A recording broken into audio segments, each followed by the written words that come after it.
Welcome to the Self Careapist Podcast. Join me, Lorraine Moorhead, a licensed psychotherapist, clinical supervisor, and EMDR consultant, along with expert guests as we explore the approaches and modalities we've used and developed to support our clients' success.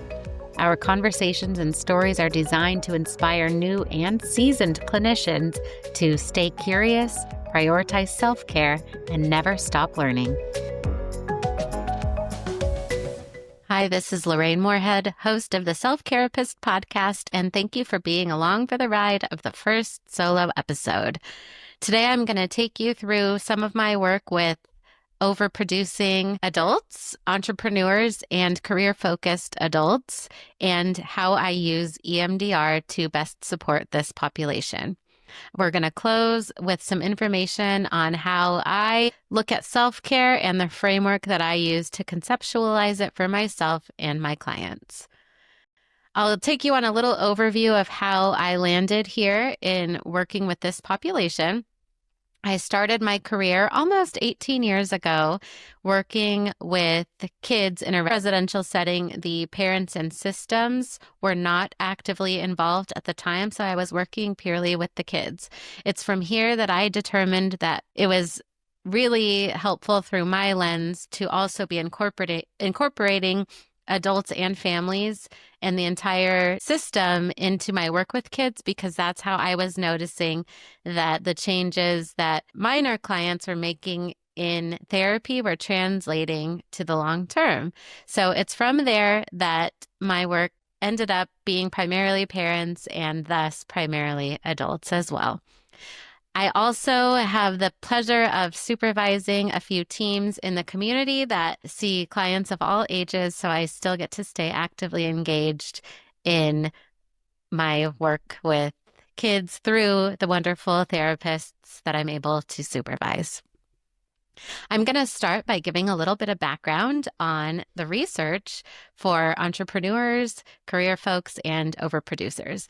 Now, you might be noticing that I don't have a great name to call this group. And one of the reasons for that is that my clients wouldn't necessarily identify with being overachievers or high achievers or overproducers, because to them, that's often just the status quo. It's just how things have always been and should always be. They also don't usually identify with being perfectionists. They would probably say that more often than not, it's more about just not being satisfied. So if you're listening and that resonates with you, you'll have to tell me what you think of the language. So the research does support that there are some common mental health symptoms that entrepreneurs tend to have. And one of them is that there's a high correlation of ADHD with entrepreneurs. There's some really good explanations in the research on why this is as well. For one, folks with ADHD tend to be really high in innovation. So they come up with great ideas and they really get that spike of dopamine when they are thinking of something new to implement and at the beginning stages of solving for a challenge. And we know from the research, maybe not so much at the end. And there's also some degree of risk associated with being an entrepreneur. And we know that ADHDers tend to have an ability to manage and even appreciate some small level of risk. I was talking to someone with ADHD symptoms recently, and he said, I don't need to bet the house. I don't need to gamble. I don't need to take these big risks because every day in my career is a risk when I'm not sure what my income's going to look like, what's going to be on the docket for me, what my day is going to look like. So it's calculated risks all day, every day in my career. And I thought that was such an interesting take. There's also some degree with entrepreneurs of having like a strong link between their personality and their job. And I think some of that is that you are the job. For a lot of entrepreneurs, the business might be named after you. And even if it's not, you are responsible for obtaining clients, maybe doing marketing, maybe doing the inner workings of the technical pieces of the job, and on and on and on. Where in a career, you might be able to clock out or have an end of the day. An entrepreneur might not feel that. There's a lot of added pressure, as well as just an identification that I am the job. It's an extension of me. Its success is my success and the heaviness that that holds. Now, there was a really good study done, I'll link all of these in the show notes, about how even in a non-entrepreneurial job, your personal happiness equates to the amount of happiness that a person has in their job. They're not mutually exclusive. If you're happy in general, then you're happier in your job. I think that's important to keep in mind as well. There are also some considerations, including optimism and someone's internal locus of control, whether they feel like things and positive outcomes are within their control versus outside of their control, that sort of mediate some of these mental health symptoms. Of course, economic climate can have an impact, as I think many folks are experiencing now. And there are also concerns of income, financial insecurity, all of those challenges that come into the mix when you're working with entrepreneurs as well. Some folks identify that stress is a motivator, and so they work really well under pressure and try to keep the constant impact of stress. And for some people, that stress can be overwhelming and not feel as positive.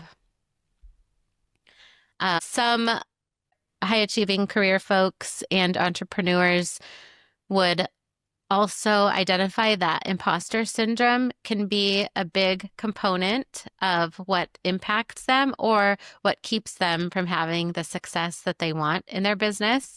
This was a term that was developed in the 70s by two psychologists. And the initial research on imposter syndrome was actually targeted for high-achieving women in careers. And the word initially was primarily used for women who, despite climbing the corporate ladder, being by all estimations really successful in their careers, were still having doubts that impacted their self-esteem, where they believed people overestimate their competence and their ability to do their jobs and believe that they aren't actually capable of some of the skills that are required of them. This can lead to burnout, challenges getting started with things because they think they're not going to be successful once they do, procrastination, performance issues, and even exacerbation of depression and anxiety symptoms. People with evident achievements or qualifications consistently doubt their abilities, feel like frauds, and believe that their successes might be because of external factors like luck rather than their own competence. It includes symptoms of persistent self-doubt, fear of failure, feeling like a fraud, and discounting someone's own achievements. And the groups that are most highly impacted are women. Also affected are minority groups and individuals in high-performing academic or professional settings. Recent studies have used university students, and they revealed that imposter syndrome is widespread, especially for students in medical or dental fields. And it discovered that the majority experienced moderate to frequent imposter feelings. And it tends to be highly prevalent as well in academic settings with high standards, competitive environments that maybe even reward competitive behaviors or high achievements. And research shows that it can even be higher for women in male-dominated fields like STEM. I think it can impact entrepreneurs as well, because a client might be challenged to want to try something new if they don't believe that they have what it takes or they don't deserve to be the voice on the topic for whatever reason. So for me, I am an EMDR consultant and an EMDR certified practitioner. And what that means, I'll explain a little bit more about this later, but as a consultant, I can help to provide consultations to future consultants or future certified EMDR practitioners so that they can move into that next stage of training.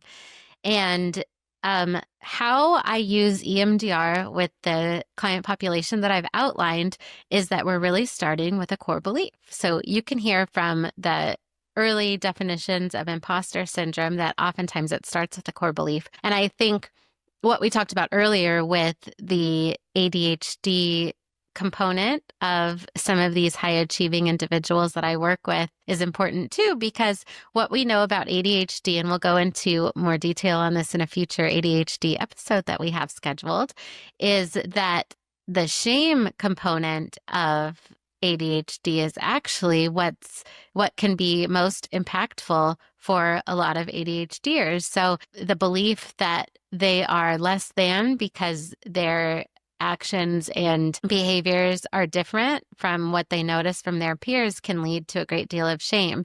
I think for some clients that leads to a really challenging career path where they're kind of proving all along the way their aptitude and that they can do it and that they are worthy and good enough. And I think for some people, they might find that it even can limit what they think they're capable of doing because of early belief systems and messaging that they received.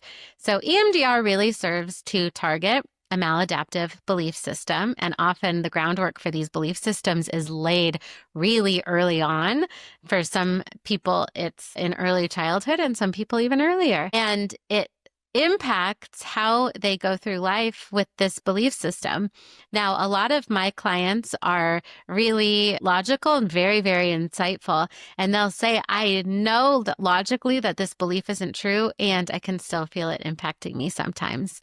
So EMDR, through the use of bilateral stimulation that serves to connect the left and the right brain, is able to help reprocess some of these belief systems. For me, I think some of the most impactful work is that moment when we identify that belief, because for a lot of folks, you can actually see when we find the language for that belief system. And I don't think that piece of EMDR is talked about enough. And I don't think it should be taken lightly, because for a lot of people, when we make that connection, like, wow, it's that belief that is limiting me right now. And I didn't even ever really put words to the fact that that belief was there. And I certainly didn't link it to some of these earlier traumatic memories that I was having. I didn't make the connection. So for me, that's one of the most powerful components of EMDR. The other piece of EMDR that I really love is the adaptive information processing, or AIP model. For me, I think this is such a huge component of EMDR that gets mentioned in passing, but is actually really integral to the model. I had a conversation with such an insightful supervisee recently, where he said, are we trying to decrease the negative cognition? And I said, yes. And even more than that, I think the model is increasing the positive. And it's such a funny, obvious, maybe even seeming spin on the dialogue. But for me, what we're here to do is really increase the positive and the adaptive information. And thus, as a byproduct, we take some of the heat and the tension out of the negative. And that's how people then see themselves showing up differently and believing differently. So the core idea with the AIP model is that the brain processes and integrates life experience in a primarily adaptive way. And we're digesting events all day, every day, events that happen. They're kind of coming in and going out, and we're not really noticing them. And they just become part of your personal narrative. And then sometimes an experience can be overwhelming, traumatic, or just beyond what you are able to process in a given developmental period. So we see this in childhood, and this event and belief system can become maladaptively stored, and it kind of becomes frozen in the brain along with the original thoughts and feelings in the body sensations. And then it's sort of like we sort of go through life with it like an exposed nerve.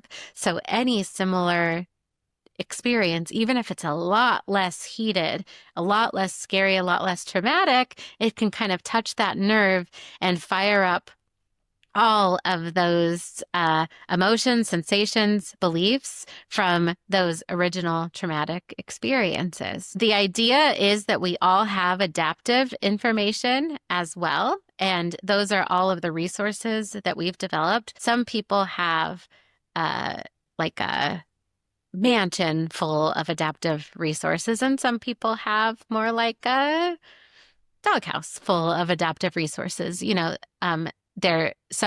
Given some people's situations, many people start with a lot more or a lot less.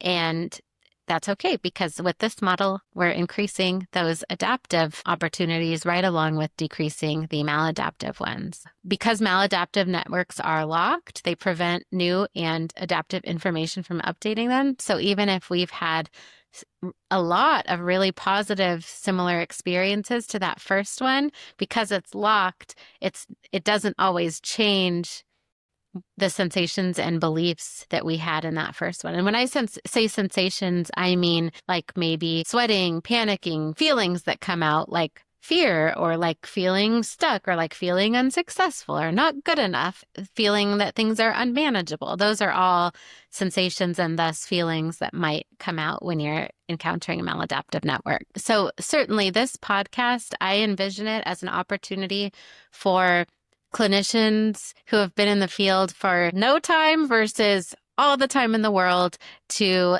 learn and hear from experts in different models about what it took to gain expertise in the model, and potentially to hear the pros and cons of the model. So you've heard why I think it's a really great model. Now I'm going to tell you some of the challenges of EMDR and what it is like to get trained. So I would say the two critiques of EMDR are that it is labor and time intensive to get trained and to feel proficient in it. And it can be cost prohibitive because it can be pretty expensive to get trained and to continue to pursue consultation, which is a path that I'll explain to you as well. So to become basic trained in EMDR, it's 42 hours of training, which is usually accomplished in a part 1 and then a part 2. And those together equal the basic training after you complete an additional 10 hours of consultation. A lot of times you'll complete 21 hours of basic training. And then from there, you will complete 10 hours of consultation that you'll schedule with the basic trainer consultants that your training facility is able to offer. And then you'll come back for weekend 2, how it's often structured, and complete the additional 21 hours of training. From there, you will be considered trained in EMDR. So this is important to anyone listening. There is a distinction. And for anyone who's gone through this, make sure that you're calling yourself trained in EMDR. Beyond that, there is a track that you can become certified in EMDR, which is possible after you obtain 20 more hours of consultation, at least 5 of which must be with an approved consultant, and up to 15 can be with a consultant in training, which I'll explain what that is. And you have to complete at least 50 EMDR sessions to do that. So at this point, if you're applying for certification, you will have completed 30 now hours of consultation, 10 in basic training and 20 in certification.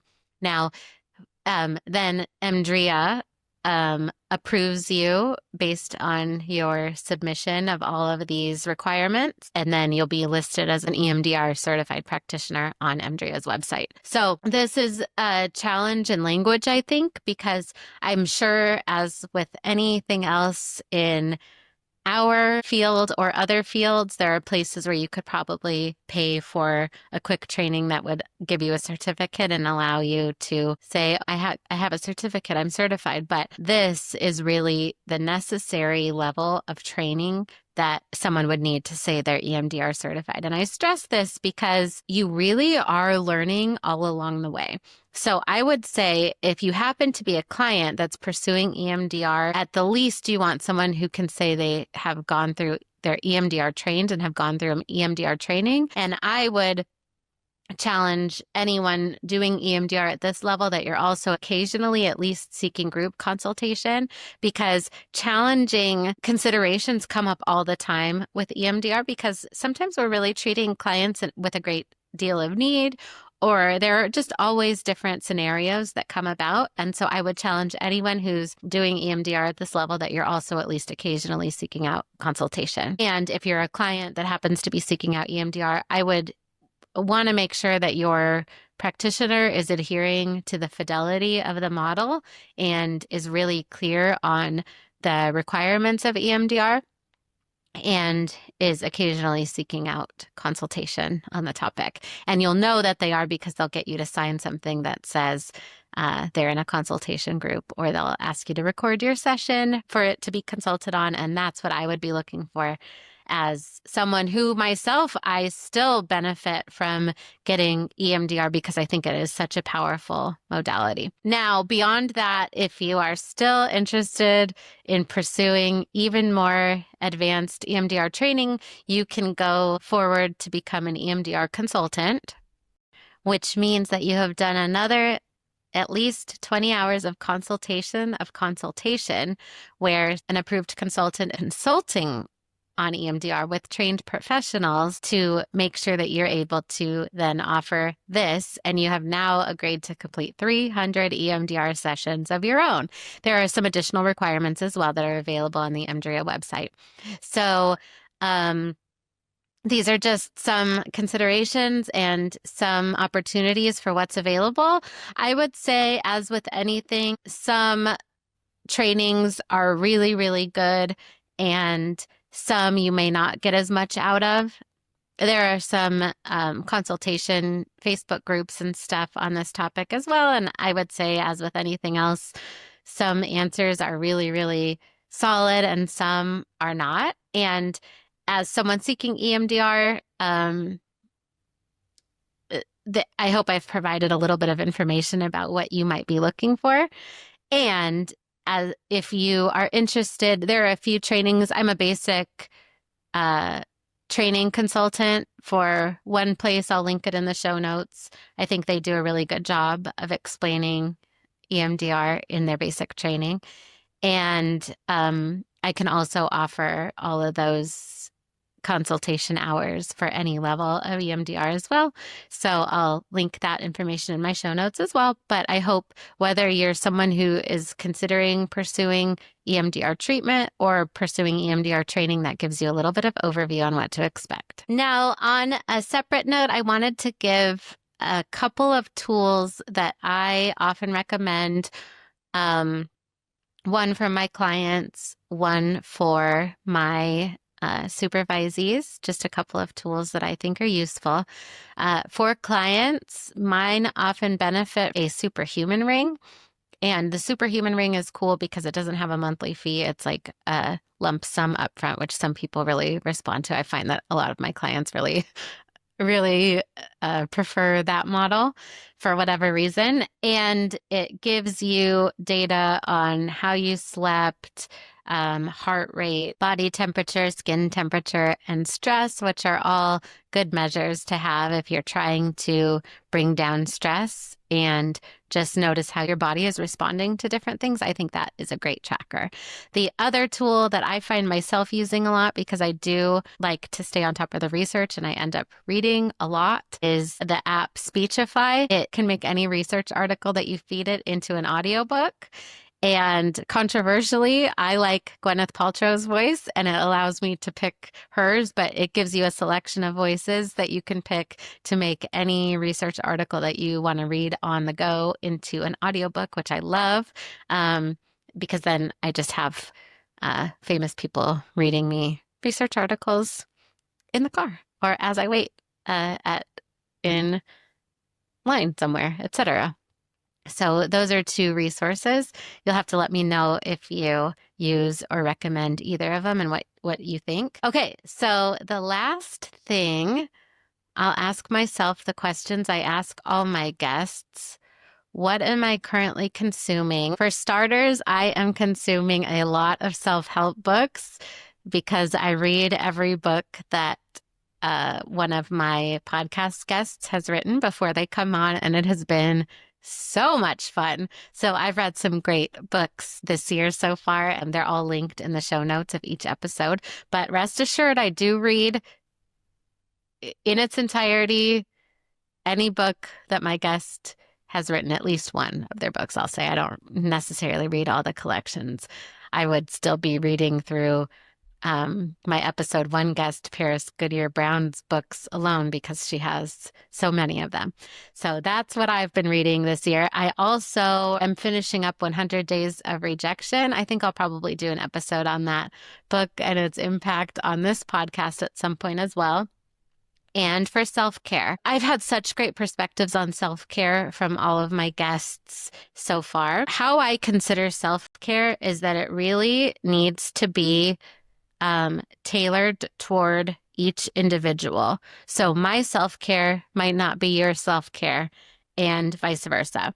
So for me, self-care, I love to work out and I love to try every workout place that comes to town. Most often, I really love barre and Pilates classes, and I think weights are great. And I couldn't do any weights alone, so I have a great trainer that helps me with that. What I think are some really important questions to helping someone determine their own self-care, because not everyone naturally has something that works for them. I've had a few other guests say this, but for a long time, I think self-care was considered going to get your nails done, even getting a massage, and those are not necessarily what I would consider to be self-care. So how I help people determine what works for them are asking some of the following questions, and you can find a copy of this linked in the show notes. What are some times that I really felt in alignment? So looking back through your own personal timeline, what are some times that you really felt fulfilled, you felt happy, you even felt relaxed? Not everyone is going to be able to come up with these times, but maybe they'll be able to answer if they haven't really ever felt yet at peace and like they've been able to tap into relaxation. And hopefully we can help them get to a time like that by the next question, which is, what are some times that I really felt out of alignment? So when I look back on the timeline, what are some moments that I really felt disconnected, like I wasn't really feeling my best, like I was feeling kind of low energy, lethargic? So someone, for example, could say I was working long hours, or my workday started so early that I was getting to bed late and wasn't getting enough sleep no matter what I tried to do to modify it. Or I was working out of town in Alaska for this time period and I had very little time to interact or do this social thing that I really enjoy doing, or I had very little time to do this hobby that I find that I actually really enjoy. So really tapping into what was that time period like when you were out of alignment. I've heard a lot of people say COVID actually, and whatever that time took away, whether it be social, whether it be my ability to do my hobby because it was a public facing hobby. I've heard people say, if I find myself watching whole seasons of shows in a row and not doing A, B, and C outside of the house or outside of my living room, then I start to feel out of alignment because that isn't something that's necessarily fulfilling for me. What are some things that are happening more when I'm feeling in alignment? So when I'm doing more of my sewing hobby or going to more of my sewing conventions, for example, I'm talking more to people because I have something I'm excited about. I find that I'm getting better rest because I'm tired at the end of the day from using my eyes, or I have more to talk about. I have more to get excited about. I'm setting more goals. Think about it for whatever alignment you have in mind and what's happening when you are in alignment. What other secondary benefits are you noticing when you're able to do this thing that feels like it helps you care for yourself? And then what are some things I could incorporate? And what would be a minimum and maximum frequency? So for a lot of people, I hear examples like, wow, I really felt in alignment when I was in college. And I think some of it is that I had kind of built-in friends. Like I was making connections in classes. I was making connections in my living area. I had companionship when I was doing things like running to the store, getting my books. You know, I had this built-in companionship. And so for an answer like that, I might say, well, what are some ways that you can incorporate some of that companionship now? And they might give a few examples like, well, I could join casual evening sports league for adults, and that could be a couple days a week. And then I could do this other social thing too while I build my network or while I spend more time with people. And then we would really review what is the minimum that feels good to you. Oh, it feels good to me to socialize at least 2 times a week. And what's the maximum? Well, if I notice that it's ending up like 3 to 5 days a week, that I'm not getting as much of my other stuff done that makes me feel complete, and then I feel out of alignment again. So really zeroing in with trial and error on what the minimums and maximums of that alignment require. So when you're thinking through it with people, you might be thinking about active, like, is it active? Is it learning? It could be fun-based, like something that feels really light and fun, like dancing, or like creativity-based. It could be socially based, really thinking about all the categories and zeroing into it, kind of reverse engineering to get there, I think can be a really helpful framework to help yourself or your clients identify self-care that is really tailored to them. So I hope this solo episode has been helpful or has given you something to think about. Let me know if you have ideas or topics in mind for future solo episodes. I always have my Instagram at the Self Careapist DMs open, or my website contact form open, LorraineMoorhead/podcast. And if you find yourself getting excited about wanting to learn or read or become trained in certain modalities, I track them all on my learning tracker that you can download for free on my podcast website. So thank you again for being here. I really appreciate each and every one of you. And thanks to all my fellow therapy nerds. I'll see you next week. I hope you enjoyed this episode of the Self Careapist Podcast. If you did, please subscribe and feel free to leave a review. You can also follow along at the Self Careapist on Instagram, or head to LorraineMoorhead.com/podcast to grab a free copy of your own learning map worksheet to help track all of the tools and strategies you're interested in learning more about. See you next Wednesday.